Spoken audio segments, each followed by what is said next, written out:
ऐसी भक्त ना कभी देखी होगी ना सुनी होगी। नाम जाप में कितनी शक्ति होती है इसकी कल्पना भी आप नहीं कर सकते। सच में जानना चाहते हैं कि नाम जाप में कितनी शक्ति है तो ये प्रसंग बड़े ध्यान से सुनिएगा। जी हाँ, मैं बात कर रहा हूं राधा शर्मा की। कुछ दिन पहले मैंने उनका प्रसंग सुनाया था जो पूरी तरह से जल गई थी और नाम जाप नहीं छूटा था। प्यारी राधा, प्यारी राधा, राधा। बहुत लोगों ने प्रसंग सुना, देखा, लेकिन कई लोगों ने सवाल किए कि भगवान की इतनी अनन्य भक्त थी तो ऐसी मृत्यु क्यों मिली, ऐसे क्यों वो बैकुंठ धाम गई, ठाकुर जी ने ऐसे क्यों बुलाया अपने पास। तो आइए आज मैं बताता हूं आपको क्यों ठाकुर जी ने इस तरह से बुलाया और क्यों गई वो ऐसे। हरे कृष्ण दोस्तों, मैं हूं अनुज शर्मा। थोड़ा सा हम राधा शर्मा के बारे में विस्तार से जानते हैं। पिछली बार मैंने वीडियो में आपको बताया था वो शिवपुरी मध्य प्रदेश की रहने वाली थी, कैसे उनका जन्म हुआ, कैसे उनका विवाह हुआ, विवाह होने के बाद जीवन यापन कैसे किया, किस तरह की जिंदगी वो व्यतीत कर रही थी। गृहस्थ में रहते हुए वो ब्रह्मचार्य धर्म का पालन कर रही थी। एक दिन अचानक से उनके मंदिर की जोत से ही उनके साड़ी के पल्लू में आग लग गई और वो नाम जाप कर रही थी। वो लगातार नाम जाप करती रही, लगातार नाम जाप करती रही। नाम जाप तेज होता रहा, आग जलती रही, आग बुझाने का प्रयास करती रही, लेकिन नाम जाप नहीं छूटा। घर वाले बताते हैं कि जब वो जल रही थी तो ऐसा लग रहा था जैसे होलिका दहन हो रहा है, होलिका जल रही है। इतना जलने के बाद भी उनका नाम जाप नहीं छूटा था। फिर बताया गया कि उनको शिवपुरी से इंदौर लाया गया। इंदौर लाकर के अस्पताल में भर्ती करवाया गया। डॉक्टर्स ने विदेश से एक इंजेक्शन मंगवाया जिससे उनका इलाज किया गया। डॉक्टर हैरान थे, ऐसी स्थिति में भी उनका नाम जाप नहीं छूट रहा था। डॉक्टर बता रहे थे कि आमतौर पर थोड़ा भी कोई जलकर आता है तो बहुत चिल्लाता है, गुस्सा करता है, हमें डांट देता है, लेकिन ऐसा लग रहा है कि इनको तो शरीर का पता ही नहीं है, इनको दर्द हो ही नहीं रहा है। सीताराम पहिले राधे श्याम, राधे श्याम, राधे श्याम पहिले। पता है राधा शर्मा को दर्द क्यों नहीं हो रहा था? ये थी नाम जाप की शक्ति। इस नाम जाप में वो शक्ति है जो शरीर के सारे दर्दों को खत्म कर देती है, जो दिमाग में चल रही सारी महाभारत का निवारण कर देती है। जब आप ईश्वर के सानिध्य में आते हैं, उसका नाम जाप करते हैं, तो आपके शरीर की ऊर्जा बदल जाती है। कोई दर्द आपको महसूस नहीं होता है, किसी प्रकार का दर्द आपको महसूस नहीं होता है। और हम सब ने देखा कि राधा शर्मा पूरी जल गई थी, लेकिन दर्द नहीं था। बड़ी प्रसन्नता के साथ, आनंद के साथ वो नाम जाप कर रही थी। राधा, प्यारी राधा, प्यारी राधा, राधा। तो देखा आपने, यह है भक्ति की पराकाष्ठा, विश्वास की पराकाष्ठा। अब मैं थोड़ा सा राधा शर्मा जी के बारे में आपको बताता हूं। राधा शर्मा जी अपने ठाकुर जी को बेहद प्रेम करती थी। एक दिन हुआ यूं, उन्होंने अपनी बेटी राधिका शर्मा से कहा कि मुझे ठाकुर जी के लिए बाल चाहिए, उनका श्रृंगार करने के लिए। बालों की व्यवस्था नहीं हो पा रही, वृंदावन जाना होगा तो बाल आएंगे। अचानक से एक कुरियर आया राधा शर्मा जी के यहां, और उस कुरियर में निकले ठाकुर जी के बाल। जब राधा शर्मा ने अपने बच्चों को बताया तो उन्होंने कहा कि हमने तो कोई ऑर्डर किया ही नहीं था, किसी प्रकार का कोई ऑर्डर नहीं था, ये गलत कुरियर आ गया है, गलत पते पर आ गया है। लेकिन राधा शर्मा जी को तो विश्वास था कि ये पता सही है, मेरे ठाकुर को ही बालों की आवश्यकता थी और ऐसे ही बाल मुझे चाहिए थे, मेरे ठाकुर ने भेजे। क्योंकि जिस दुनिया में राधा शर्मा रहती थी उस दुनिया को कोई समझ नहीं सकता था, क्योंकि वो दुनिया किसी और को दिखाई देती नहीं थी, वो दुनिया सिर्फ राधा शर्मा को दिखाई देती थी।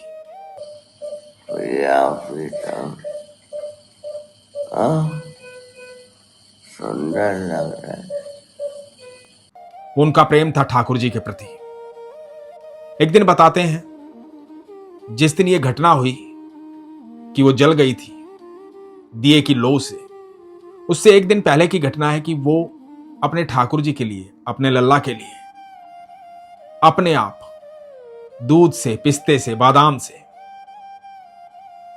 बड़ी सुंदर, बड़ी प्यारी, बड़ी स्वादिष्ट आइसक्रीम घर पर बना करके लेकर आई थी और ठाकुर जी को कहा था, ठाकुर जी भोग लगाओ। चम्मच लाना भूल गई थी।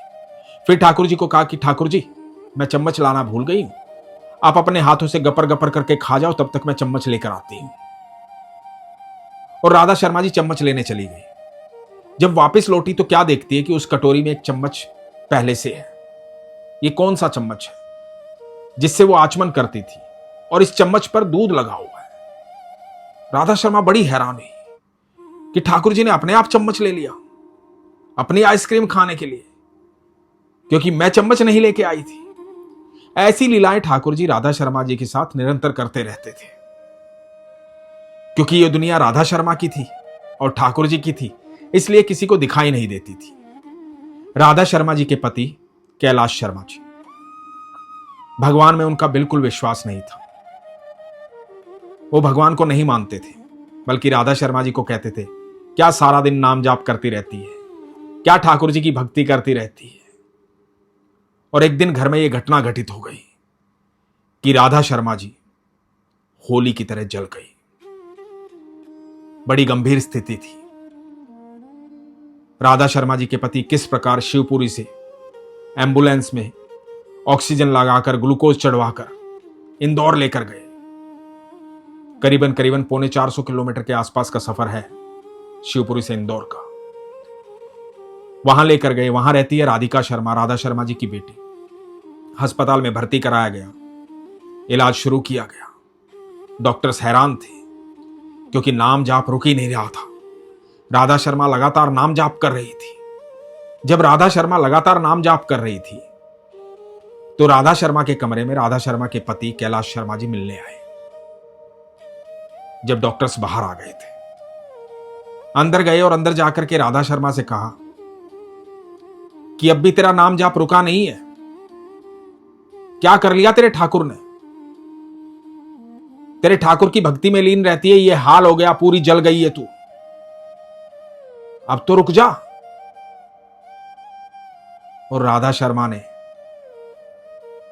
थोड़ा सा क्रोधित होकर के, नाराज होकर के अपने पति से कहा कि इस लौकिक जगत में आप मेरे पति हैं, आपका सम्मान करना मेरा कर्तव्य बनता है,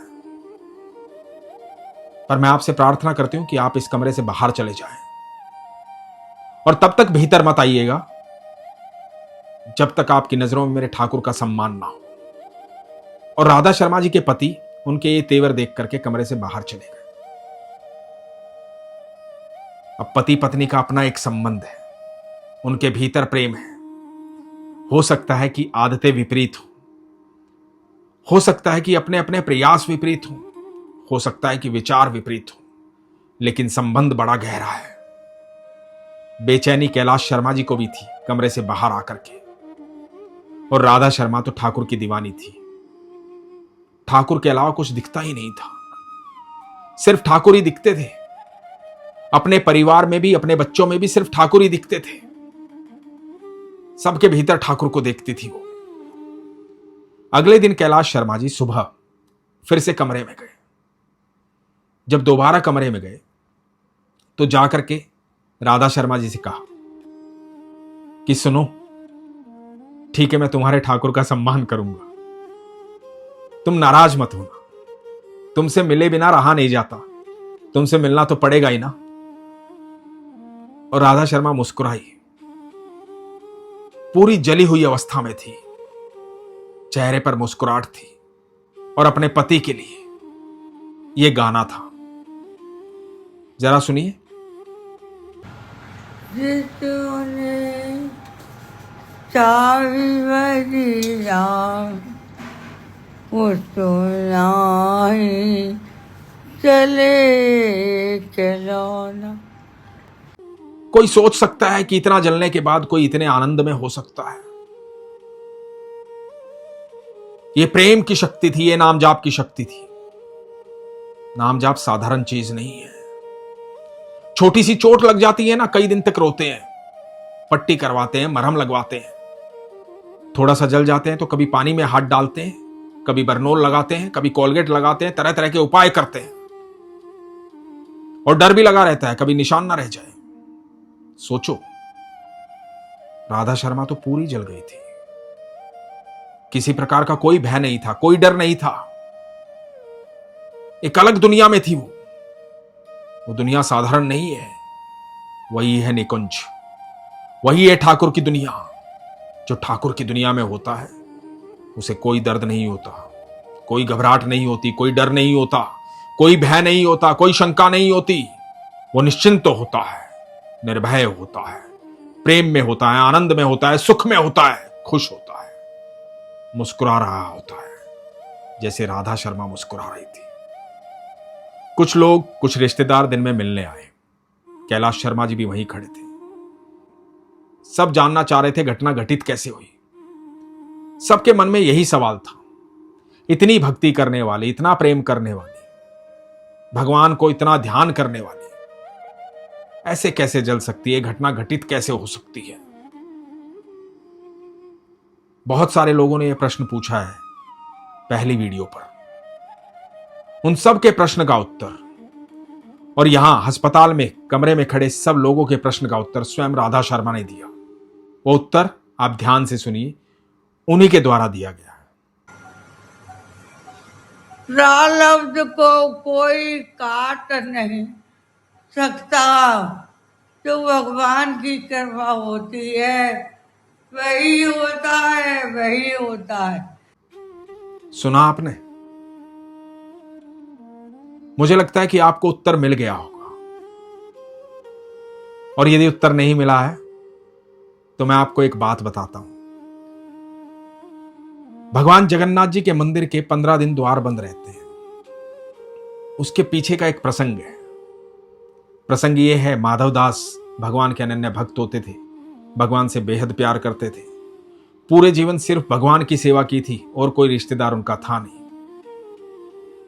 वृद्ध हो गए थे, शरीर की अवस्था नाजुक हो गई थी, बड़े कमजोर हो गए थे। दुख इस बात का था कि अपने ठाकुर जी की सेवा ढंग से नहीं कर पा रहे थे।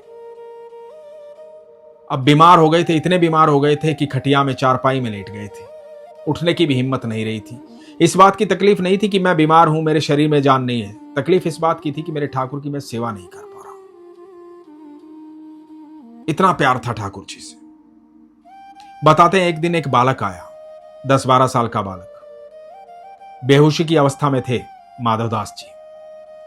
बालक ने आके सर पर हाथ फिराया और बालक ने कहा कि बाबा चिंता मत करो, मैं आ गया हूं, मैं करूंगा तुम्हारी सेवा, मैं तुम्हारे वस्त्र धोऊंगा, मैं तुम्हारे लिए खिचड़ी बनाऊंगा, चिंता मत करो बाबा। जब ये आवाज सुनी, स्पर्श महसूस किया, माधवदास की आंखें खुल गई, शरीर में जान आ गई और माधवदास बोले, ठाकुर जी आप? वो सच्चे भक्त थे, भगवान को क्यों ना पहचानते। साक्षात ईश्वर सामने खड़े थे। माधवदास ने पहचान लिया और भगवान अपने भक्त की सेवा करने लगे। जब भगवान भक्त की सेवा करने लगे तो माधवदास ने कहा कि प्रभु आप तो अनंत ब्रह्मांड के रचयिता हैं, आप तो ईश्वर हैं। मेरे जीवन में एक कष्ट है, आप मेरी सेवा करने आ गए, ये कष्ट खत्म क्यों नहीं कर देते? ये सारा कष्ट ही खत्म कर दो ना। तो ठाकुर जी ने कहा कि नहीं माधवदास, ये तुम्हारे कर्मों के प्रारब्ध हैं, इनमें मैं कुछ नहीं कर सकता, पर तुम्हारे प्रारब्ध में तुम्हारे साथ खड़ा रह सकता हूं, क्योंकि तुम मेरे अनन्य भक्त हो, तुमसे मैं बेहद प्रेम करता हूं, तो इसलिए तुम्हारी सेवा करने आया हूं, तुम्हारे प्रारब्ध में तुम्हारे साथ खड़ा हूं। पर ये प्रारब्ध तुम्हारे हैं, इसको मैं बदल नहीं सकता। लेकिन फिर भी तुम मेरे इतने अनन्य भक्त हो और इतना प्रेम करते हो मुझसे, अब तुमने मुझे कह ही दिया है तो तुम्हारे 15 दिन के प्रारब्ध और बाकी है। 15 दिन के लिए तुम्हारे प्रारब्ध मैं काट लेता हूं, तुम जाओ गोलोक धाम। और बताते हैं कि माधवदास उसी क्षण गोलोक धाम चले गए और 15 दिन माधवदास जी की जगह ठाकुर जी स्वयं बीमार रहे। आज भी जगन्नाथपुरी में वो 15 दिन मंदिर के द्वार बंद रहते हैं। उन 15 दिनों में रोजाना डॉक्टर आता है, भगवान को काढ़ा पिलाया जाता है, फल फ्रूट का भोग लगता है। आज भी भगवान के इलाज के लिए डॉक्टर आते हैं और 15 दिन भगवान किसी को दर्शन नहीं देते हैं। वो 15 दिन थे माधव दास के, जो स्वयं भगवान ने बीमार होकर काटे थे। आज भी भगवान अपने भक्त के लिए बीमार होते हैं।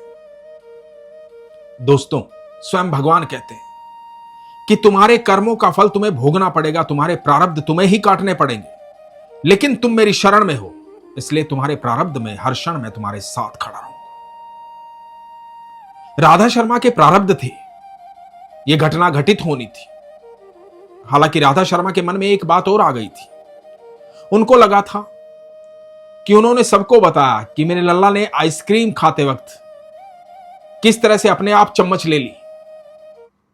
ये बात वो सबको बता रही थी, तो उनको लगा कि मेरे लल्ला को नजर लग गई। क्योंकि हुआ क्या था, जिस जोत से उनकी साड़ी में आग लगी और आग बढ़ती गई, तो राधा शर्मा ने सबसे पहले लल्ला को सुरक्षित करने की कोशिश की और लल्ला हाथ से छूटकर गिर गए। तो राधा शर्मा के मन में एक भाव प्रकट हुआ। उनको अपनी अग्नि का ध्यान नहीं था कि वो जल रही, वो नाम जाप कर रही थी, लेकिन मन में एक विचार चल रहा था जो उन्होंने बाद में बताया। वो विचार ये था कि उनको लगा कि उनके लल्ला को नजर लग गई है और लल्ला हाथ से छूट गए। ये घटना इसलिए घटित हुई है क्योंकि लल्ला हाथ से छूट करके गिरने थे, मेरे लल्ला को चोट आ गई है। उन्हें अस्पताल में बिल्कुल ये फिक्र नहीं थी कि उनका पूरा शरीर जला पड़ा है। भगवान प्रारब्ध में उनके साथ थे, इसलिए उनको दर्द का एहसास नहीं था, उनको दर्द का पता भी नहीं था कि दर्द हो रहा है। शरीर जला पड़ा था, सब हैरान थे। जिस अस्पताल में वो थी, उस अस्पताल में कीर्तन का माहौल बन गया था। जिस कमरे में वो थी, दूसरे कमरे से मरीज उठकर आते थे और उनका भजन कीर्तन सुनते थे। श्री बाके बिहारी, श्री बाके बिहारी, नंदलाल मेरो है, राधा को प्यारो है, राधा को प्यार है, मम्मी को लाला है, मम्मी को लाला है, श्री बाके बिहारी, श्री राधा लवलाल, मम्मी का ठाकुर है। लगातार 24 दिन उस अस्पताल को मंदिर बना दिया था राधा शर्मा ने अपनी भक्ति से। साधारण नहीं थी राधा शर्मा। दोस्तों, प्रारब्ध तो हर किसी को काटने पड़ते हैं, लेकिन आप शक्ति देखो, ईश्वर की शक्ति देखो, उसके नाम की शक्ति देखो, कि दर्द का बिल्कुल भी एहसास नहीं था। यदि हमारी भक्ति ऐसी हो जाती है ना, जब हम सच्चा प्रेम करते हैं ईश्वर से, उनके सानिध्य में आ जाते हैं, तो आप यकीन मानना, जीवन का हर कष्ट दूर हो जाता है, अपने आप दूर हो जाता है। क्योंकि राधा शर्मा के मुख से बार बार यही निकल रहा था, राधा वल्लभ श्री हरिवंश, राधा वल्लभ श्री हरिवंश, राधा वल्लभ श्री हरिवंश। सोई मोए बावे बावे मोए जोई सोई सोई करे प्यारो मोए तो भवती। क्योंकि उनके पिता ने कहा था, ये नाम जाप लगातार करते रहना, तू ठाकुर से मिलना चाहती है, ठाकुर से मिल लेगी। उनके पिता ठाकुर जी के अनन्य भक्त आज भी वृंदावन में रहते हैं। माता पिता ठाकुर जी राधा रानी की सेवा करते हैं। उनके पति कैलाश शर्मा, जब उन्होंने देखा कि पत्नी का ईश्वर में अटूट विश्वास, अद्भुत प्रेम करती है, और वो अपनी आंखों से लीला देख रहे थे कि पूरा शरीर जला हुआ है लेकिन दर्द नहीं हो रहा है। यह साधारण बात नहीं थी। जब ये सब कैलाश शर्मा जी ने देखा तो उनका विश्वास जागृत हुआ। आज जब राधा शर्मा जी अपने ठाकुर जी के पास हैं, तो उनके ठाकुर जी की सेवा उनके पति कैलाश शर्मा जी करते हैं और कहते हैं कि सुनो राधा के ठाकुर, जैसी सेवा मुझे करनी आती है वैसी ही स्वीकार कर लो। जो राधा शर्मा जी करती थी, जहां जहां राधा शर्मा जी अपने कर्म करती थी, जहां दान करती थी, जहां जाती थी, आज वो सारे कार्य उनके पति कैलाश शर्मा कर रहे हैं। आप देखिए, राधा शर्मा जहां गई है, उनकी भक्ति और उनका प्रेम इतना था, उनका विश्वास इतना था कि वो ठाकुर जी के पास जाएंगी, क्योंकि उन्होंने कहा था एक बार ठाकुर जी से, जब उनके पति को कैंसर हो गया था, कहा था कि ठाकुर जी जीवन में 2 ही इच्छाएं हैं, दोनों पूरी कर देना। एक तो मैं इस धरती से जब भी जाऊं सुहागन जाऊं, मुझे सुहागन जाना है, दूसरा आपसे मिलना है।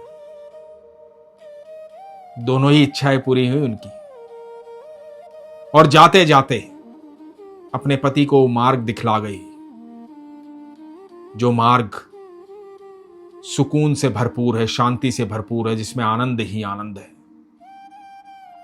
दोस्तों, ऐसे भक्त दुनिया में विरले पैदा होते हैं, लेकिन ऐसे भक्तों से प्रेरणा लेनी चाहिए कि जीवन में जब भी तकलीफ आए ना, जब भी दुख आए, तो मैं सच कह रहा हूं, ऐसे भक्त को याद कर लो। वो आपको एक राह दिखा देगा कि मेरे कन्हैया की शरण में चले जाओ, मेरे ठाकुर की शरण में चले जाओ, मेरी राधा रानी की शरण में चले जाओ, सारे दुख दर्द दूर हो जाएंगे। हम तो छोटी छोटी दिक्कतों से परेशान हो जाते हैं। यहां संपूर्ण शरीर जल गया और चेहरे पर शिकन नहीं थी। ये है भक्ति, और ये है भक्ति का रंग। भक्ति और प्रेम जब भी करो, अटूट करो, प्रगाढ़ करो। जीवन को इतना सरल जियो, इतना सरल जियो, इतना सरल जियो कि दुनिया देख करके कहे कि ये साधारण नहीं है, ये ठाकुर जी का बच्चा है। क्योंकि हमारे ठाकुर जी अनंत ब्रह्मांड के रचयिता हैं। हमें तो बहुत सरल होना चाहिए, क्योंकि हमारे ठाकुर जी की क्षमता वो क्षमता है जो इस अनंत ब्रह्मांड में किसी की भी नहीं है। हमारे ठाकुर जी चाहते हैं जिस प्रकार वो पूरी महाभारत में मुस्कुराते रहे। सोच के देखिए, लाखों लोग मर रहे थे, जगह जगह से चीख पुकार आ रही थी, हाथी घोड़े गिर रहे थे, चारों तरफ खून बह रहा था। ऐसी युद्ध भूमि के बीच में एकमात्र ठाकुर जी मुस्कुरा रहे थे, क्योंकि भीतर स्थिरता थी, उनके भीतर शांति थी, इसलिए चेहरे पर मुस्कुराहट थी। बस वही स्थिरता, वही मुस्कुराहट वो हमें देना चाहते हैं। इसलिए कभी किसी की भक्ति पर प्रश्न मत उठाना। यह सोचना कि भक्ति का जो जादू मैं देख रहा हूं, भक्ति का जो चमत्कार मैं देख रहा हूं, मुझे उस दुनिया में जाना है जहां मुझे कोई दर्द महसूस ना हो, कोई तकलीफ महसूस ना हो, सिर्फ प्रेम हो, आनंद हो, खुशियां हो, सुकून हो। तो हमेशा इस सुकून में रहना। और राधा शर्मा जी आप सब के लिए भी कुछ कह के गई हैं, ये सुन लीजिए। जितने चावी बरिया वो तो नाही चले चलोना, रोना कभी नहीं रो, चाहे टूट जाए कोई खिलौना। अपने विश्वास को मजबूत रखिएगा, अपना ख्याल रखिएगा। हरे कृष्ण।